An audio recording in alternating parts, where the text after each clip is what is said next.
स्वागत है दोस्तों मेरे YouTube चैनल पर। और आज के वीडियो में हम स्वतंत्रता दिवस पर हिंदी निबंध पढ़ने वाले हैं। तो आइए शुरू करते हैं पहले पॉइंट प्रस्तावना से।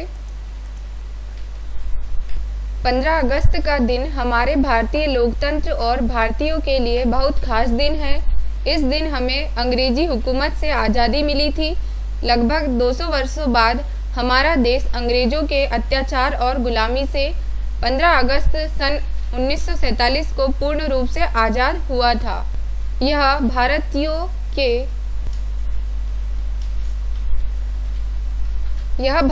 के लिए बहुत सुनहरा दिन होता है और हम सभी मिलकर आज़ादी के इस दिन को बड़े जोश और धूमधाम से मनाते हैं।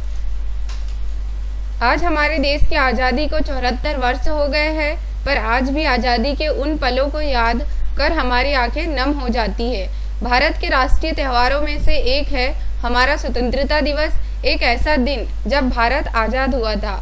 हम अब न तो शारीरिक रूप से गुलाम हैं और न ही मानसिक तौर पर। हमें खुल के बोलने, पढ़ने, लिखने, घूमने, हर क्षेत्र में आज़ादी मिल गई है। और ये रहा सेकंड पॉइंट, भारतीय स्वतंत्रता दिवस का इतिहास। अंग्रेजों का भारत आगमन 15 अगस्त 1947 भारतीय इतिहास का सर्वाधिक भाग्यशाली और महत्वपूर्ण दिन था, जब हमारे भारतीय स्वतंत्रता सेनानियों ने अपना सब कुछ न्यौछावर कर भारत देश के लिए आज़ादी हासिल की। भारत की आज़ादी के साथ ही भारतीयों ने अपने पहले प्रधानमंत्री का चुनाव पंडित जवाहरलाल नेहरू के रूप में किया, जिन्होंने राष्ट्रीय राजधानी नई दिल्ली के लाल किले पर तिरंगे झंडे को पहली बार फहराया। आज हर भारतीय इस खास दिन को एक उत्सव की तरह मनाता है। आज के तकरीबन 400 वर्षों पहले अंग्रेजों की ईस्ट इंडिया कंपनी भारत में व्यापार करने के उद्देश्य से भारत में आई थी। उन दिनों पाकिस्तान और बांग्लादेश भारत के ही हिस्से हुआ करते थे। अंग्रेज यहाँ अपने व्यापार के साथ साथ लोगों की गरीबी, मजदूरी और उनकी कमजोरियों को परखने लगे और उनकी मजबूरियों का फ़ायदा उठाने लगे।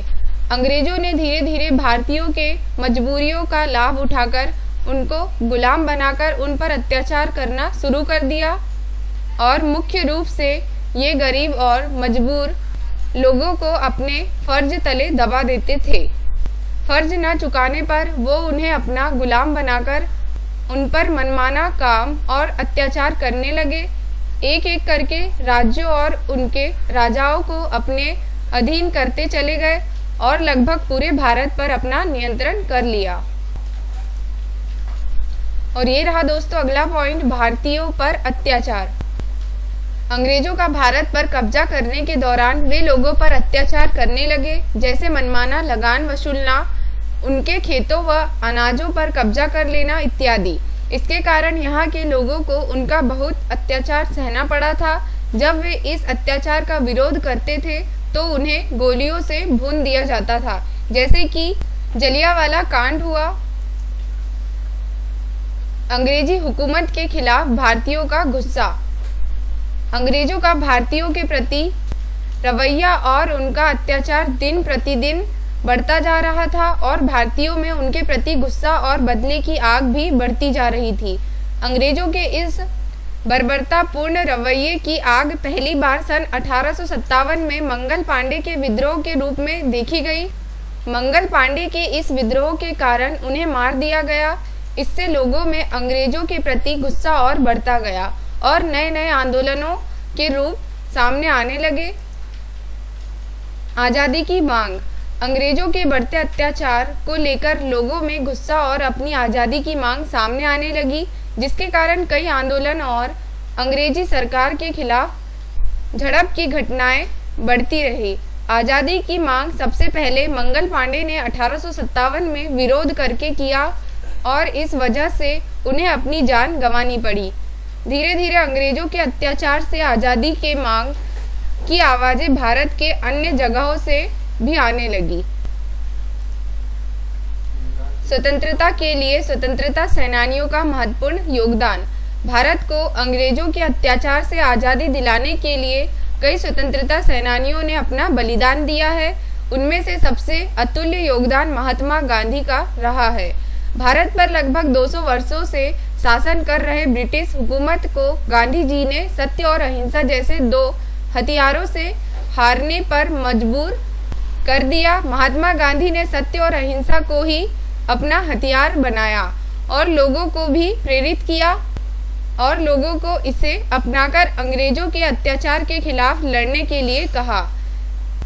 देश के लोगों ने उनका भरपूर साथ दिया और आज़ादी में बढ़ चढ़कर हिस्सा लिया। लोग उन्हें प्यार और सम्मान से बापू पुकारते थे। अगला पॉइंट है आज़ादी का जश्न। हमारे स्वतंत्रता सेनानियों और लोगों के अथक प्रयासों और बलिदान के उपरांत 15 अगस्त 1947 को अंग्रेजों के अत्याचार और गुलामी से हमें मुक्ति मिली। तब से लेकर आज तक इस ऐतिहासिक दिन को हम आज़ादी के रूप में मनाते हैं।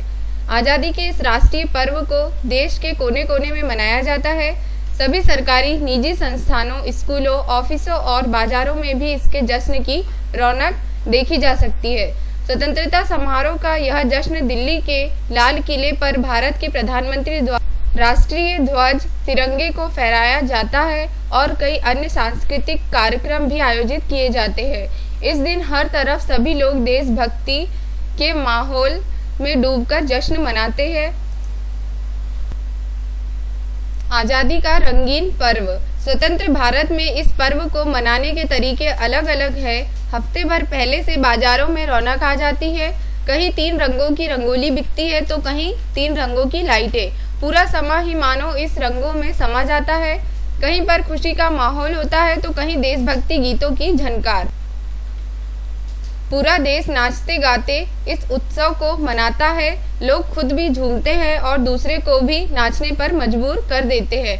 पूरा देश एकजुट हो जाता है, वो भी ऐसे कि क्या हिंदू क्या मुसलमान, कोई भेद ही नहीं नजर आता।